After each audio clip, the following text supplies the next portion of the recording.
Asdiqa, salam alaikum, bonjour ou bonsoir les amis, j'espère que vous allez bien. Bienvenue sur votre chaîne Bled Maghribia et abonnez-vous pour rester très informé.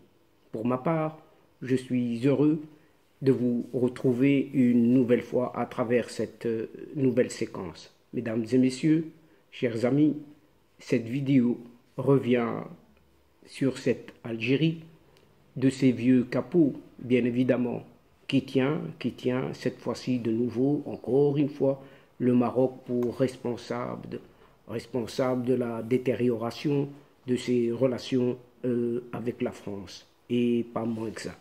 Ainsi, ainsi réagissant à cette fameuse exfiltration qui ne dit pas son nom par les services français de cette militante et journaliste franco-algérienne, objet d'une certaine interdiction de quitter le territoire algérien depuis la Tunisie vers la France.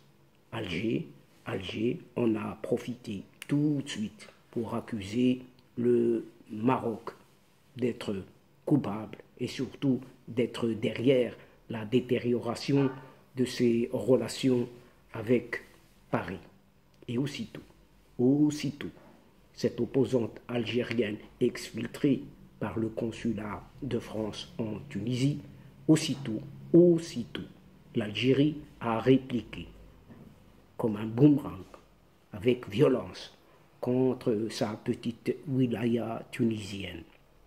En effet, la réponse ou les réponses sont allées des pressions politiques à des violences contre de très simples touristes tunisiens en cette Algérie. Et de toute évidence, cette Algérie continue de voir la menace de cet ennemi de toujours, ennemi extérieur marocain, et de le voir partout cette Algérie, de ces vieux capots, lie ce Maroc à l'exfiltration vers la France de cette journaliste franco-algérienne, Amira Boraoui, qui fait l'objet d'une interdiction de quitter le territoire algérien. Et certains responsables au niveau de cette DGSE, Direction générale de la sécurité extérieure en France, du quai d'Orsay, donc d'un certain ministère des Affaires étrangères français, et certains conseillers franco-algériens qui ne cachent pas leur amour et leur vénération pour ce Marzem, sont derrière cette affaire.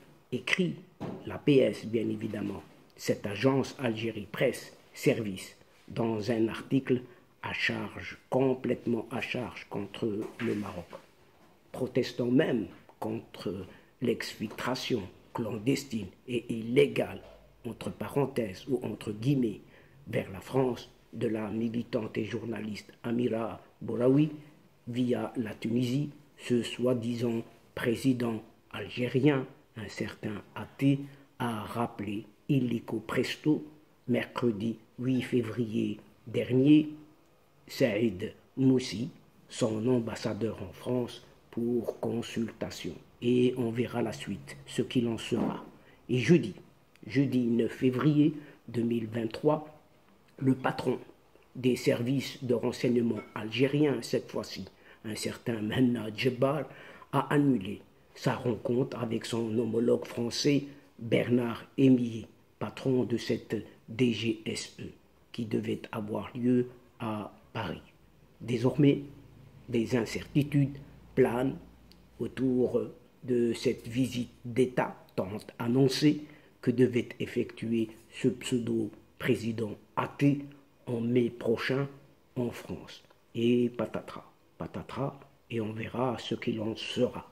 Et c'est dans cette ambiance très morose entre l'Algérie et la France, que ces militaires gérontocrates algériens voient la menace partout de cet éternel ennemi extérieur marocain, alors que les Tunisiens, les pauvres petits Tunisiens du bas, sont humiliés à leur tour et leurs achats en Algérie, saisis après et à cause de cette affaire Amira Bouraoui.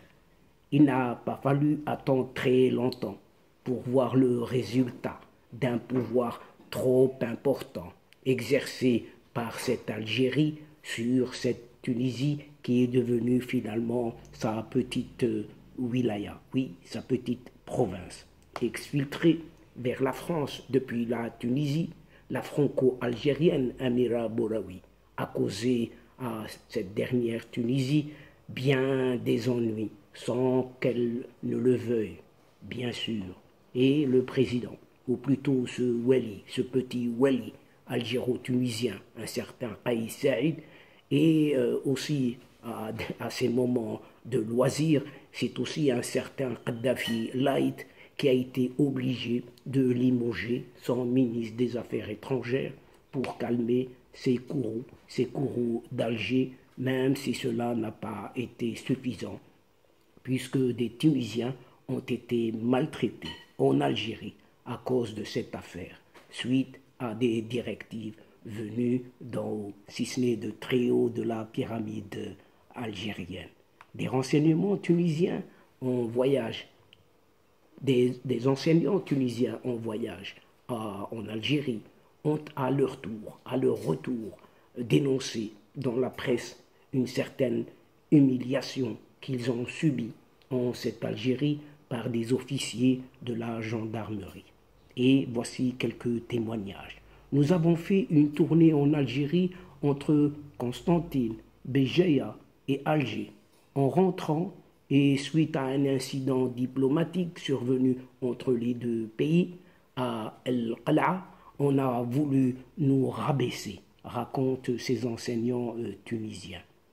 En effet, ces mêmes Tunisiens ont été retenus 16 heures, oui, pas moins de 16 heures dans une caserne militaire. Ils ont été dépouillés de leurs affaires et interdits de filmer sous peine de leur casser leur téléphone. Comme vous êtes entrés avec vos guenilles tunisiennes, vous repartirez avec vos guenilles tunisiennes. Tout ce qui est produit algérien que vous avez acheté ici, vous allez le laisser ici, leur a dit un gendarme algérien. C'est ce qu'a raconté l'un des enseignants à la radio, alors qu'ils ont affirmé avoir acheté seulement de petits cadeaux à leur famille et avoir été dépouillés même de leurs propres vêtements neufs rapportés de leur pays. À savoir, les chers amis, que même les vêtements neufs achetés en Algérie ne sont guère des guenilles tunisiennes ou algériennes. Pour ces gendarmes algériens, allez savoir, chers amis, où est cette erreur. Oui, où est cette erreur? Une enseignante, cette fois-ci, a même affirmé que l'un des gendarmes leur a dit « Si je vois un téléphone sortir de vos sacs, il sera fracassé. Et je l'ai déjà fait avec un bus avant vous. » Et un autre a affirmé que lorsqu'ils ont demandé les raisons de cette attitude, un gendarme nous a répondu qu'il s'agit de directives du plus haut niveau de la pyramide du pouvoir. Par ailleurs, les autorités algériennes ont interdit aux citoyens tunisiens de faire transiter des marchandises algériennes vers la Tunisie depuis jeudi 9 février dernier, alors que le pays est frappé par une crise sans précédent. Selon un correspondant de l'agence tunisienne, cette fameuse TAP, les citoyens tunisiens ont été tout simplement interdits de ramener avec eux des marchandises algériennes, notamment au poste frontalier de Jleil, de Ghardemaou, Babouche Drahm et Mloula de Tabarka. Et donc, chers amis, mesdames et messieurs de la chaîne CTC, sur cette excellence de ces décevantes relations entre ces trois pays du Maghreb, que prend fin cette séquence en prenant congé de vous, tout en espérant vous revoir et vous retrouver avec un immense plaisir. Merci pour votre fidélité en nous écoutant. Mais n'oubliez pas de nous soutenir en vous y abonnant. Aussi, partagez au grand maximum autour de vous les séquences vidéo de votre chaîne. Pour moi, il ne me reste plus qu'à vous dire au revoir les amis. Al-Asdiqa, salam alaikum wa rahmatullah wa barakatuh. À la prochaine fois et à bientôt.